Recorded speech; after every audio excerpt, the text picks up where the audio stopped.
Hi friends, welcome to my YouTube channel. Cheyyar Murali Vidya YouTube channel சார்பாக எல்லாருக்கும் வணக்கம். Friends, இப்போ நம்ம எந்த கோவில் நம்ம பார்க்க போகிறோன்னு பார்த்தீங்கன்னா, செய்யாறில் அமைந்திருக்கும் ஸ்ரீ கல்யாண முருகர் ஆலயத்தில் துர்க்கை அம்மனுக்கு பூர அம்மனியின் வளைகாப்பு தான் ஃப்ரெண்ட்ஸ் நம்ம பார்க்க போகிறோம். துர்க்கை அம்மனுக்கு ஃபுல்லாகவே வளையலில் வந்து அலங்காரம் பண்ணுறாங்க. அந்த வீடியோ தான் ஃப்ரெண்ட்ஸ் நம்ம பார்க்க போகிறோம். அலங்காரம் பார்த்திங்கன்னா அவ்வளோ சூப்பராக பண்ணியிருக்காங்க. நம்ம பார்த்துட்டே இருக்கலாம் போல் இருக்குது அம்மனை.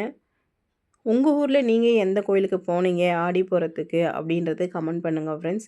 இப்போ கர்ப்பிணி பெண்கள் உக்காந்துட்டு இருக்காங்க. இவங்களுக்கு வந்து சாமிக்கு முடிஞ்சதுக்கு அப்புறமா தீபாவளிலாம் அன்னதானம்லாம் முடிஞ்சதுக்கப்புறமா கர்ப்பிணி பெண்களுக்கு வந்து வளைகாப்பு வந்து கோவில்லே வந்து செய்கிறாங்க. நான் வந்து பகுதி 1 வந்து ஃபஸ்ட்டு சாமிக்கு தீபாவளி அன்னதானம் வந்து போட்டுடுறேன். பகுதி 2 வந்து சீமந்த வீடியோ தான் ஃப்ரெண்ட்ஸ்.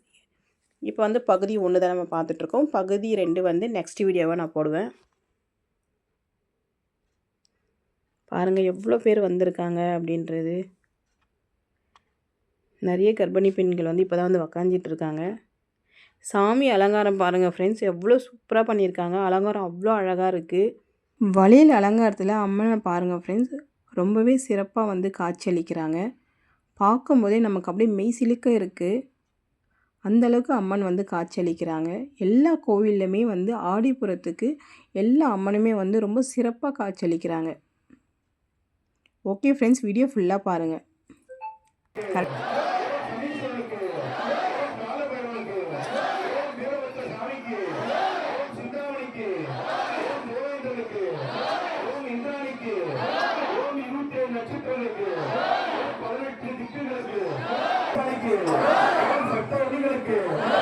ஐயப்ப சாமிக்கு, எல்லையம்மனுக்கு, செல்லியம்மனுக்கு, பொன்னியம்மனுக்கு, பச்சையம்மனுக்கு, மகாதேவனுக்கு, மகாதேவிக்கு,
ஏகம்பத்துரைந்தாய் போற்றி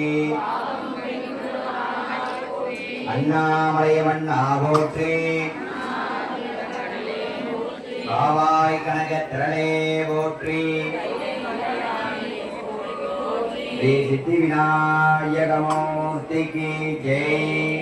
வெற்றிவேல் முருகனுக்கு அரோகரா. ஞானவேல் முருகனுக்கு அரோகரா. ஸ்ரீ வள்ளி தேவ மணவாள கல்யாண முருகனுக்கு அரோகரா.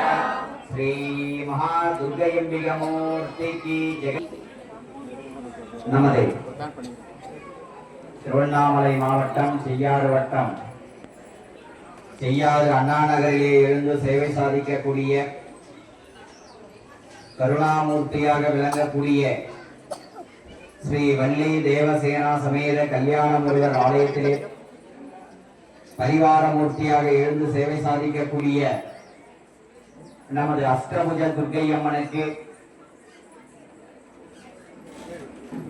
7ஆம் ஆண்டு ஆடிப்புறத்தை முன்னிட்டு இன்றைய தினம் சுவாமிக்கு விசேஷமானதொரு வளையல் காப்பு உற்சவமானது நடைபெற்றிருக்கிறது. ஆடிப்பூரத்தை முன்னிட்டு எல்லா அம்மன் ஆலயங்களிலும் இன்றைய தினமானது வளைகாப்பு என்றிருக்கிறது. இன்றைய தினம் முதல் சரியாக 8 நாட்கள் வரை எல்லா ஆலயங்களிலும் வளைகாப்பு உற்சவம் நடைபெறும். அந்தந்த ஆலயத்திற்கு நட்சத்திரம் ஏற்றாற் போல ஆலய உற்சவமானது எல்லா ஆலயங்களிலும் நடைபெறும். எல்லா அம்பாளுடைய ஆலயங்களிலும் அந்த வளைகாப்பு உற்சவமானது நடைபெறும். எல்லா ஆலயங்களிலும் இல்லாது நம்மளுடைய ஆலயத்தில் என்ன தனிப்பெரும் விசேஷம் பார்த்தேன்னா, சுவாமிக்கு மாத்திரமல்லாமல் இருக்கக்கூடிய பக்தர்களுடைய அந்த புத்திராவாக்கியம் என்று சொல்லக்கூடிய அந்த முதல் மாதத்திலிருந்து 7 மாதம் 9 மாதம் அவ சௌகரியத்தை ஏற்றாற் போல வளைகாப்பு உற்சவம் நான் மாத்திரை பண்ணுவோம். நான் மாத்திரை பண்றது விசேஷம். அதை காட்டிலும் ஒரு ஆலயத்தில் அந்த வளைகாப்பு உற்சவம் பண்ணது இன்னும் பெரிய விசேஷம். நம்ம வீட்டுல பண்ணணும் என்ன பண்ணுவோம், நம்ம வேண்டப்பட்டவாளை மட்டும் கூப்பிட்டு ஆசீர்வாதம் பண்ணுவோம். வளைகாப்பு எதற்கு பண்றோமே பாதி பேருக்கு தெரியாது. சாப்பாடு போடுவாங்க, சுவாமி 7 வகை சாதம் கொடுப்பாங்க, நம்ம என்ன கேட்கறோமோ அன்னைக்குதான் செஞ்சு கொடுப்பாங்க. அதெல்லாம் வளைகாப்பு உற்சவம். ஆசீர்வாதம் பண்ணணும். கல்யாணத்துக்கு போனாலும் சரி, எதற்காக நம்ம சொந்த பந்தம் எல்லாம் கூப்பிடுறோம், ஆசீர்வாதம் தான் பண்ணணும். தாயும் சேகம் நன்னா இருக்கணும்னு அவளுடைய ஆசீர்வாதம், ஏன்னா அவளுடைய அனுபவம் அந்த குழந்தைக்கு கிடைக்கும். சகசிராட்சகி சகசிர மாக்ருதி மகாரூப தேவதான் ஆகமத்தில் மகாரூப தேவதா அப்படின்னு சொல்லியிருக்காங்க. அப்படின்னா என்ன பொருள்னு பார்த்தீங்கன்னா, பலருடைய ஆசீர்வாதம் அந்த குழந்தைக்கு கிடைக்கும். அம்மா நல்லா இருந்தாதான் அந்த குழந்தை நல்லா இருக்கும். அது போல அந்த சாதத்துக்காக வளைகாப்பு பண்ணல, எல்லாருடைய ஆசீர்வாதத்துக்காகவும் அந்த வளைகாப்பு உற்சவமானது நடைபெறும். முதலே சொன்னது போல நம்ம ஆத்துல இருக்கு, நம்ம வேண்டப்பட்டவாளுடைய ஆசீர்வாதம் மட்டும்தான் கிடைக்கும். அதே ஒரு ஆலயத்துல வளைகாப்பு உற்சவம் பண்றோம்னா, நம்ம ஆலயம் இல்ல, நீங்க கூட இதுக்கப்புறம் எந்த ஒரு ஆலயம் நம்ம ஆத்து பக்கத்துல இருக்கிற ஆலயத்துல கூட நம்ம வளைகாப்பு உற்சவம் பண்ணலாம். வீட்டுல பண்றதை விட ஒரு ஆலயத்துல பண்றது பல கோடி விசேஷம். இதை நான் சொல்லல, மகா பெரியவா சொல்லியிருக்கேன். ஏன்னா ஒரு ஆலயத்தை பார்த்தீங்கன்னா சுவாமி மாத்திரம் இல்லாம ஏனைய பரிவார மூர்த்திகள் எல்லா ஆலயத்திலும் இருக்கும். கோஷ்டம் சொல்லுவாரு. எல்லா ஆலயத்திலும் பார்த்தீங்கன்னா அம்பாள் ஆலயமா இருந்தா பிராமணி, வைஷ்ணவி, துர்க்கை 30 தேவர் இருப்பாங்க. அதே ஒரு சிவனாலயம், பெருமாள் ஆலயம் இல்ல முருகர் ஆலயமா இருந்தா 3 மூர்த்திகள் இருப்பாங்க. தட்சிணாமூர்த்தி, விஷ்ணு, பிரம்மா. இவாளுடைய ஆசீர்வாதமும் அவளுக்கு கிடைக்கும். அது மாத்திரமல்லாமல் முன்னதாகவே சொன்னது போல ஒரு ஆலயத்தை சுத்தி அஷ்டதிக் பாலகர்கள் இருப்பாங்க. இந்திரன் வேற எந்த திக்கும் கிடையாது.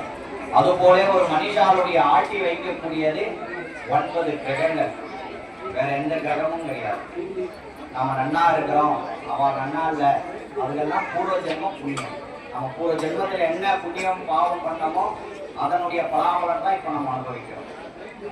ஒரு மனுஷனுடைய ஜாதகத்தில் அந்த 9 கிரகங்கள் சரியாக அமைந்துதான் அவளை அடிச்சுக்கிறதுக்கு ஆலையே இல்லை. அதுதான் சொல்லுவாங்க, சுக்கரன் அவனுக்கு கொடுக்கிறான், அப்படின்னு சொல்லுவோம். அதுபோல இந்த ஆலயத்தில் எந்த ஆலயங்களிலும் இல்லாத விசேஷம் இங்க வந்திருக்கவங்க 51 பேர் வந்திருக்காங்க எடுத்திருக்காங்க. அந்த 51 சுமங்கலிக்கும் ஆலயத்தின் சார்பாக விசேஷமான ஒரு வந்திருக்கிறவங்களுக்கு எல்லாரும் கையில அக்ஷரம் கொடுப்பாங்க. அந்த அக்ஷரம் வாங்கி அவளுக்கு ஆசீர்வாதம் பண்ணிட்டு மனமது செம்மையானால் மந்திரம் ஜபிக்காதே. ஓம் குருபுராஜே நமः. ஓம் ராஜ்யான் சமானவரே ஏவம் வேத லோகான் ஆயுதம் வேத ஆயுதமான் பவதி கமான் கமகாய அபிராமவல்லியை அண்டமெல்லாம் பூத்தாலை மாதுளம்போ நிறத்தாலை புவியரங்க காத்தாலை அன்னையர் கைகளில் பாஷாம் உஷமும் கரும்பும் வில்லும் சேர்த்தாலை முக்கண்ணியை தொழுவார்க்கு ஒரு தீங்கும் இல்லையே. தனம் தரும் கல்வி தரும் ஒரு நாளும் தளர்வரியா மனம் தரும் தெய்வ வடிவம்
ஃப்ரெண்ட்ஸ், வீடியோ ஃபுல்லாகவே பார்த்துருப்பீங்க.